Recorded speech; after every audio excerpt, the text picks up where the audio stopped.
यो कालो वर्दी चाहिँ यो त्यो धान गोदामको पालेले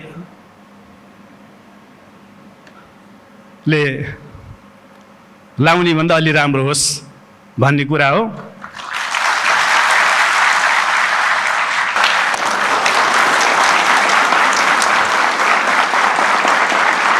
जब वर्दीभित्रको मान्छे रोयो अनि सत्ताले ताली बजायो।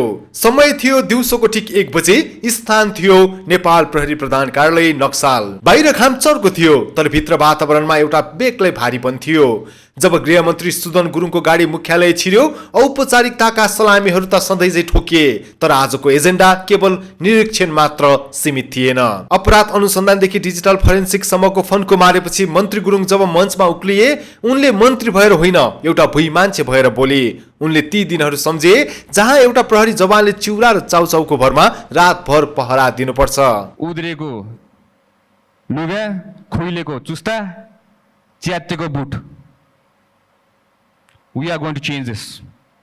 We will be changing this. यसलाई पनि परिवर्तन गर्छौँ हामीले। जब प्रहरीले आदेश होइन स्वाभिमान पालना गर्नेछ, मन्त्रीको स्वरमा दृढता थियो।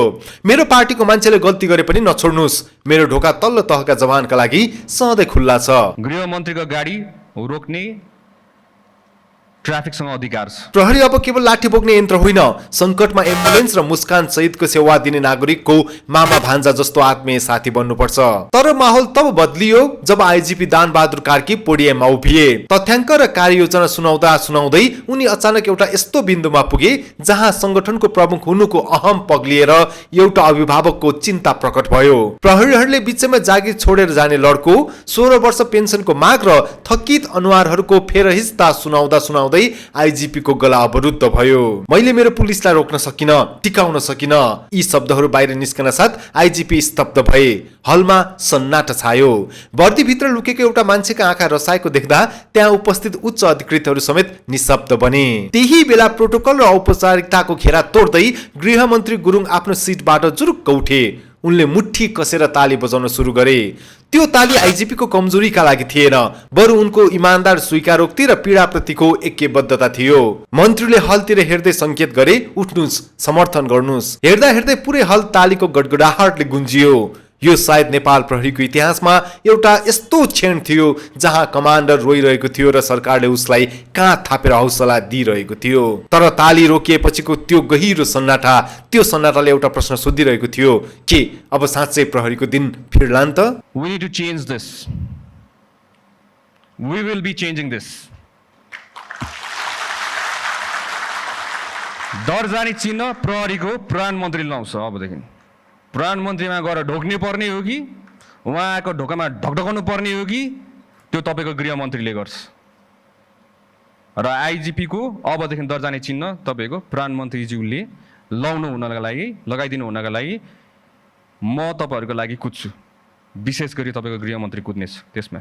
त्यही भएर this will change from our generation, from our time. हाम्रो जेनेरेसनदेखि चेन्ज हुनुपर्छ भनेर भनिरहेको छौँ। त्यही भएर यो रेस्पेक्टफुल्ली यसको लागि प्रहरी सङ्गठनलाई रेस्पेक्ट गर्ने हिसाबले पनि दर्जाना चिन्ह लाउनलाई प्रहरीको आइजिपीको लागि पनि हामी प्रधानमन्त्री लाउनको लागि म भरपूर कोसिस गर्छु र गरेरै छोड्छु। र मैले बोलिदिएको छु, आफ्नो बोली म पुर्याउने व्यक्ति हो, तपाईँहरू सबैजना थाहा छ, र म पुर्याएर छोड्छु। त्यही भएर यसमा तपाईँहरू ढुक्क हुनु होला।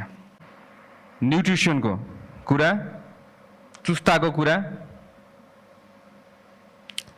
यसको लागि पनि तपाईँहरू कतिजनालाई थाहा छैन होला, आन्दोलन भइसकेपछि न्युट्रिसनको लागि 201 करेक्ट 201 किन छ भनेर फर्स्टमा आज आवाज उठाएको आइजिपी साहबलाई, त्यतिखेर तत्कालीन आइजिपी साहब चन्द्र कुबेर खापुङ हुनुहुन्थ्यो होला, उहाँसँग फर्स्टमा म गएर उठाएको यो चेन्ज हुनु पर्यो भनेर मैले भनेको प्रहरीबाट। 201 रुपियाँमा एउटा मोमो, 1 प्लेट मोमो आउँदैन। तपाईँले कसरी प्रहरीको न्युट्रिसनमा उयो गर्नुभएको छ? के गर्नुभएको? यो कसरी गर्नुभएको? किन नबोल्नु भएको? किन नगर्नु भएको? And then we talk about performance. 201 रुपियाँ छ न्युट्रिसनको, जबकि हाम्रो प्रहरी एभ्री डे खट्नुपर्छ, दिन रात नभनिकन बुट 24 घन्टा लाउनुपर्छ। कसरी हुन्छ यो? यसको लागि तपाईँ फाइल अगाडि बनाउनुहोस् भनेर हामीले बार बार ताकेता गरेर मन्त्रालय धेरैचोटि धाएर, मेरो विचारमा अहिले हाम्रो आइजिपी साहब दानबहादुर आइजिपी साहब, thank you so much for your initiation. अनि सचिवज्यूलाई पनि धेरै धेरै धन्यवाद भन्न चाहन्छु। यो अहिले हाम्रो पास भइसकेको छ र यसलाई कार्यान्वयन तहमा लानलाई हामी एकदमै तयार छौँ, गर्छौँ पनि। अर्को एक दुईवटा कुरा भन्नु मलाई एकदमै इच्छा छ। हाम्रो प्रहरीको लुगा चुस्ता,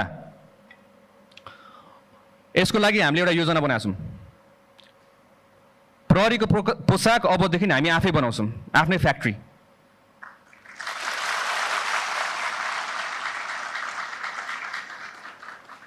एउटा कुरा, यो फ्याक्ट्री फेरि तपाईँको सहरतिर हुँदैन, यो फ्याक्ट्री गाउँतिर हुन्छ, ताकि गाउँको ठाउँको मान्छेहरूले रोजगारी मिल्छ।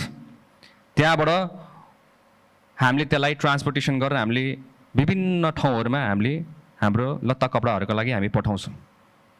रोजगारी पनि सृजना भयो, आफ्नै देशमा उत्पादन पनि भयो, हामीले चाहेको जस्तो पनि भयो, प्रहरीको आफ्नै फ्याक्ट्री पनि भयो। धेरै अप्ठ्यारो नमान्नु, मसँग अप्ठ्यारो मान्नुपर्ने जरुरत छैन। निर्धक्क भएर मसँग तपाईँ कुरा गर्न आउनु सक्नुहुन्छ। मलाई सर बढुवा गरिदिनु पऱ्यो भने चाहिँ नआउनु है मेरोमा चाहिँ, यो चाहिँ बन्द है। मलाई सर अनि त्यो नाकामा चाहिँ मलाई राख्नु पऱ्यो, सरवाह गरिदिनु पऱ्यो भने फेरि नआउनु मेरोमा, स्पेसली नाकाहरूमा। यो पनि मेरो ठाउँमा नआउनु होला, किनभने त्यहाँ चाहिँ सरवाह हुँदैन, तपाईँ अर्कै ठाउँमा सरवाह हुन्छ, डेफिनेटली चाहिँ हो। त्यो भयो भने चाहिँ है यो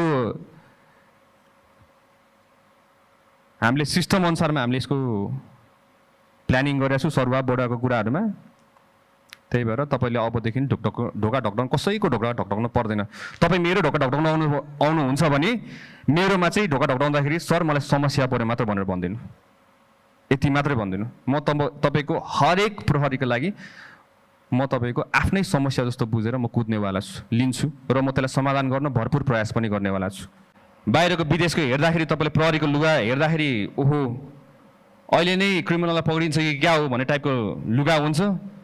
हाम्रो हेऱ्यो उद्रेको लुगा, खुइलेको चुस्ता, च्यातेको boot. We are going to change this, we will be changing this. यसलाई पनि परिवर्तन गर्छौँ हामीले। यसलाई पनि हामीले के गर्छौँ भन्दाखेरि चाहिँ राम्रोसित पुलिसलाई हेर्दाखेरि त्यो छुट्टै लेभलको रेस्पेक्ट आओस्। एसटिएफ को पनि मैले हेरिरहेको छु, तपाईँको नर्मल जस्तो देखिरहेको छु मैले। त्यहाँ मेरो अगाडि हिँड्ने टिमहरू पनि अलि हेर्दाखेरि पनि हेरोस्, देखोस् न तपाईँको, ओहो एसटिएफ खतरा पुलिसहरू रहेछ, उहाँहरू त फुल्ली ट्रेन्ड, इक्विप्ड। दङ्गा नियन्त्रण गर्न जाँदाखेरि दुईटा हात दिएर पठाएको छ। कसरी गर्ने दङ्गा नियन्त्रण? तर दुईटा हातले आन्दोलन रोक्न सकिँदैन हजुर।